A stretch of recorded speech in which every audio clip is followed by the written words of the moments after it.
خداوند یسوع مسیح کی انجیل بمطابق مقدس مرکز 11واں باب 11ویں آیت سے لے کر 26ویں آیات تک۔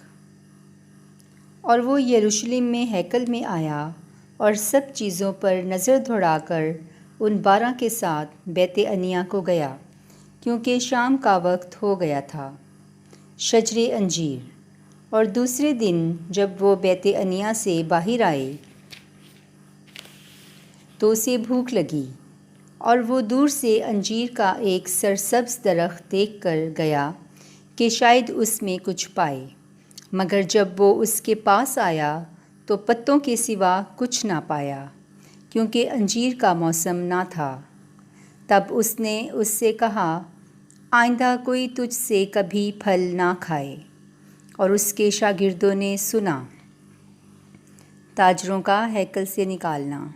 اور وہ یروشلم میں آئے، اور وہ ہیکل میں داخل ہو کر انہیں جو ہیکل میں خرید و فروخت کرتے تھے باہر نکالنے لگا، اور صرافوں کے تختے اور کبوتر فروشوں کی چوکیاں الٹ دیں، اور کسی کو ہیکل میں سے ہو کر کوئی برتن لے جانے نہ دیا۔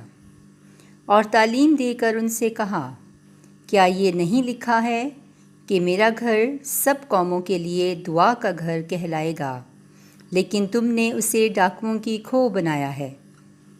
جب سردار کاہنوں اور فقیہوں نے یہ سنا تو اسے ہلاک کرنے کا طریقہ ڈھونڈنے لگے، کیونکہ وہ اس لیے اس سے ڈرتے تھے کہ کل عوام اس کی تعلیم پر متعجب ہوتے تھے۔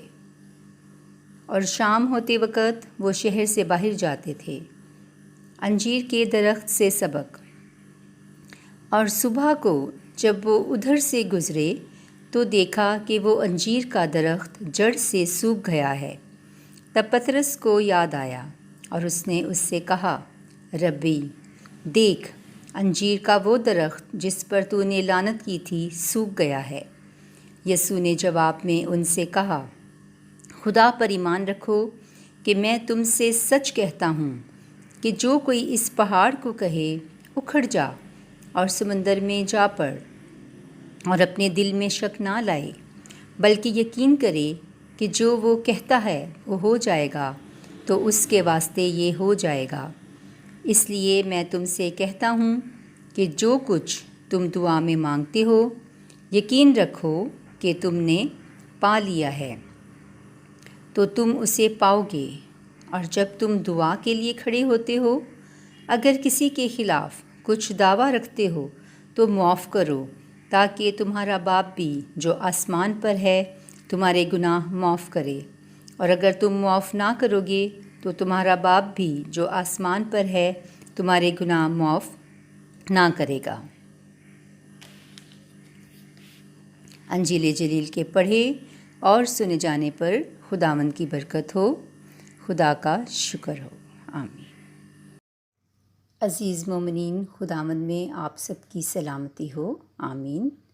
عزیزو، آج کی انجیل مقدس میں ہم نے سنا کہ خداوند یسوع المسیح اپنے شاگردوں کے ساتھ بیت عنیہ میں داخل ہوتے ہیں، اور وہ ایک انجیر کے درخت کو جو کہ دیکھنے میں ہرا بھرا ہے اس کے پاس جاتے ہیں کہ شاید اس میں کچھ پھل ہو جس کو کھا کر وہ اپنی بھوک مٹا سکیں، لیکن ایسا نہیں ہوتا، کیونکہ اس درخت میں پھل موجود نہیں ہوتا، کیونکہ وہ انجیر کے پھل کا موسم نہ تھا، اور یسوع المسیح یہ بات بخوبی جانتے تھے۔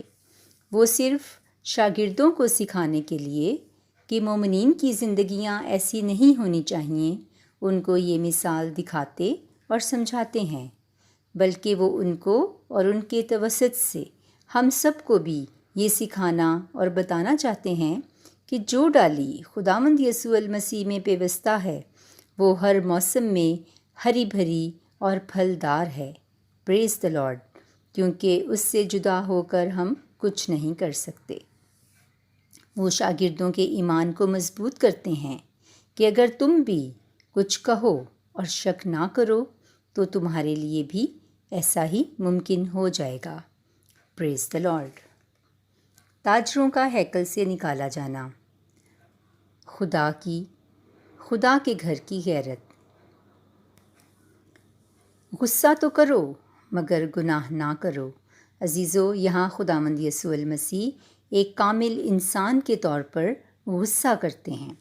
عزیزو، ہر ذی شعور انسان جو عقل اور فہم رکھتا ہے اس کو غلط بات یا غلط کام ہوتا دیکھ کر غصہ ضرور آتا ہے، لیکن یہ الگ بات ہے کہ کچھ لوگ غصہ کا اظہار برملا کرتے ہیں اور کچھ لوگ ضبط کر جاتے ہیں۔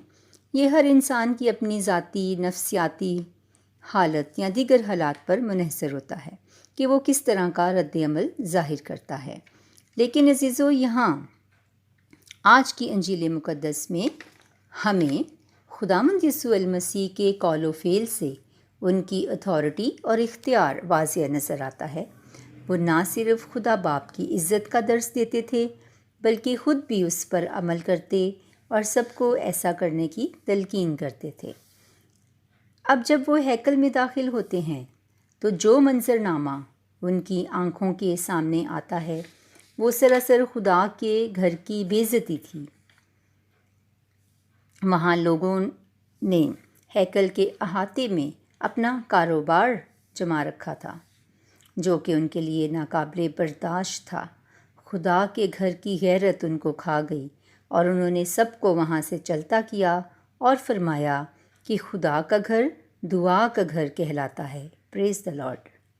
اسی طرح عزیزو، داؤد بادشاہ بھی جب چھوٹے تھے تو ان کے اندر بھی خدا کے نام کی غیرت موجود تھی، جو کہ اس وقت ابھر کر سامنے آئی جب ایک فلسطی جاتی جولیت خدا کے لوگوں کی، خدا کی اور خدا کے فوجوں کی فصیحت کرتا تھا، اور وہ تنگ آ کر ایک روز اس کا مقابلہ کرنے کی ٹھان لیتا ہے اور اس فلسطی کا سر قلم کر دیتا ہے۔ عزیزو، یہ ہے خدا کے نام کی غیرت۔ پریز دا لارڈ۔ عزیزوں، آئیں اب ہم آیت نمبر 25 اور 26 پر غور و خوض کرتے ہیں۔ اور جب تم دعا کے لیے کھڑے ہوتے ہو تو اگر کسی کے خلاف کچھ دعویٰ رکھتے ہو تو معاف کرو، تاکہ تمہارے باپ کی جو آسمان پر ہے تمہارے گناہ معاف کرے، اور اگر تم معاف نہ کرو گے تو تمہارا باپ بھی جو آسمان پر ہے تمہارے گناہ معاف نہ کرے گا۔ عزیز مومنین، کس قدر واضح اور صاف سادہ الفاظ میں ان آیات میں بتا دیا گیا ہے کہ خداوند ہم سے کیا چاہتا ہے۔ عزیزو، جب کوئی بھی دعا یا مناجات پیش کرنے سے پہلے اپنے دلوں کو صاف کریں۔ کسی کے بارے میں اگر آپ کے ذہن یا دل میں غصہ یا نفرت یا برہمی ہے تو ایسی چیزوں کو فوراً اپنے دل و دماغ سے نکال لیں اور اس کو اپنے دل میں معاف کر دیں تاکہ آپ کی دعائیں رک نہ جائیں، کیونکہ اکثر لوگ یہ گلہ شکوہ کرتے نظر آتے ہیں کہ ہم نے تو کافی عرصے سے کوئی دعا یا منت خدا سے مانگ رکھی ہے پر کوئی جواب نہیں، یا بہت دیر ہو چکی ہے اور ابھی تک خدا نے ہماری کسی دعا کا جواب نہیں دیا، وغیرہ وغیرہ۔ تو عزیزو، یہ دعاؤں کے جواب نہ آنے کا یہی ریزن، پرابلم یا ہرڈلز ہیں جو ہماری دعاؤں کو ڈائریکٹلی خدا تک پہنچنے میں رکاوٹ کا باعث بناتی ہیں۔ بلکہ ایک اور جگہ بھی لکھا ہے کہ اگر تو قربان گاہ پر نظر چڑھانے آیا ہے اور تجھے یاد آئے کہ میرے بھائی کو مجھ سے کچھ شکایت ہے تو وہیں قربان گاہ پر اپنی نظر چھوڑ اور پہلے جا کر اپنے بھائی سے صلح کر لے اور پھر آ کر اپنی نظر چڑھا۔ واو، پریز دا لارڈ۔ عزیز مومنین، آئیں اپنے دلوں کو صاف کریں، نامعافی انفرگونیس کو اپنے دلوں میں نہ رکھیں، کیونکہ یہ ہمیں خود کو بھی نقصان پہنچاتی ہے۔ جب خدا کے حضور میں جائیں تو سب سے پہلے اپنے ذہنوں اپنے دلوں میں کنفیشن کریں اور اپنے گناہوں کا اقرار کریں اور پھر دوسروں کو معاف کریں، تو آپ دیکھیں گے کہ کس طرح آپ کی کہیں انکہیں دعائیں بھی جلد سنی جائیں گی اور خداوند کے حضور سے تازگی کے دن آئیں گے۔ تثنیہ شرح 10واں باب 12ویں آیت۔ خداوند تیرا خدا تجھ سے اس کے سوا اور کیا چاہتا ہے کہ تو خداوند اپنے خدا کا خوف مانے اور اس کی سب راہوں پر چلے اور اس سے محبت رکھے اور اپنے سارے دل اور اپنی ساری جان سے خداوند اپنے خدا کی بندگی کرے۔ آمین۔